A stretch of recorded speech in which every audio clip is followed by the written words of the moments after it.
అంజని పోలిన పాదములు. దేవుని కుమారుడు చెప్పు సంగతులు ఏమనగా. ఆయన కుమారుడు ఎలాంటి వాడు ఉన్నాడంట? అగ్నిజ్వాలల వంటి కన్నులు ఉన్నాయంట. అపరంజిని పోలిన పాదములు కలిగిన వాడుగా ఉన్నాడంట.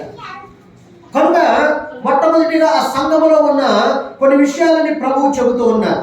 మొదటిది ఏంటంటే, నీ క్రియలు, నీ ప్రేమను, నీ విశ్వాసమును, నీ పరిచర్యను, నీ సహనమును నేను ఎరుగుదును. ఏమన్నారు ఆయన?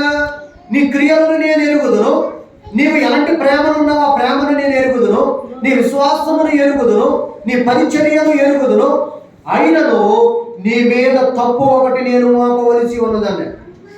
ఈ విషయాలు చెబుతూ కూడా అయినను నీ మీద తప్పు ఒకటి మోపవలసి ఉన్నది అని ఆ విషయం ఏంటో చెబుతూ ఉన్నారు. ఏమనగా, తను ప్రవక్తినని చెప్పుకొనుచున్న యెజబెలు స్త్రీని నీవు ఉండనిచ్చుచున్నా.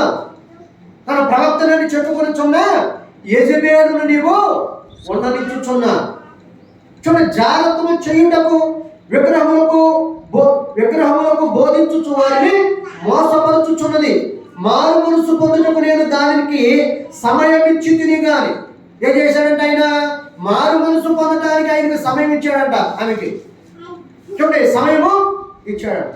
ఇచ్చింది కానీ అది తన జాగ్రత్తలను విడిచిపెట్టి మారు మనసు పొందనొల్లదు.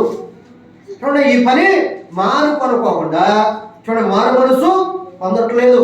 కనుక ఇదిగో నేను దానిని ఏమన్నాడు ఆయన? దాని మంచము పట్టించి దానితో కూడా విభజించిన దాని క్రియల విషయమై మారు మనసు పొందితేనే గాని వారిని బహు శ్రమల పాలు చేతును, బహు శ్రమలు పాలు చేస్తాను అని అంటాడు. కనుక చూడండి, దాని పిల్లలని నిశ్చయముగా చూడండి చంపెదను. అందువలన నా అంతిమేంద్రియములను హృదయములను పరీక్షించువాడును నేనే అని ఆ సంఘములన్నయూ తెలుసు. ఆ సంఘములన్నయూ తెలుసుకోండి.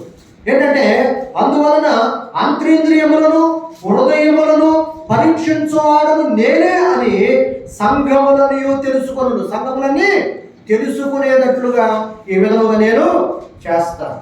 మరియు మీలో ప్రతి వానికి వాని క్రియల చొప్పున ప్రతిఫలం ఇచ్చేదను. వాని క్రియల చొప్పున నేను ప్రతిఫలం ఇచ్చేదను. అయితే తుతైలలో ఉన్న కడమవారైన మీలో అనగా ఈ బోధను అంగీకరింపక, అంటే తుతైలో ఉన్న ఇంకో కొంతమంది ఉన్నారంట, ఈ బోధన